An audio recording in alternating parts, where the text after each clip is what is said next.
நெல்லை மாவட்டம் ராதாபுரம் சட்டமன்ற தொகுதியில் அதிமுக சார்பில் வள்ளியூர் தெற்கு ஒன்றியத்திற்குட்பட்ட பகுதிகளில் கிளைக்கழக செயலாளர் மற்றும் பூத் கமிட்டி நிர்வாகிகள் ஆலோசனைக் கூட்டம் நடைபெற்றது.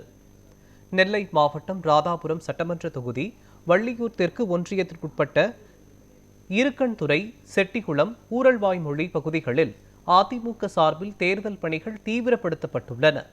ராதாபுரம் தெற்கு ஒன்றிய செயலாளர் பால்துறை தலைமையில் நெல்லை புறநகர் மாவட்ட அதிமுக பொருளாளரும் முன்னாள் நாடாளுமன்ற உறுப்பினருமான சவுந்தரராஜன் கலந்து கொண்டு பூத் கமிட்டி நிர்வாகிகள் மற்றும் கிளைக்கழக செயலாளர்களுக்கு தேர்தல் பணிகள் குறித்து ஆலோசனை வழங்கினார்.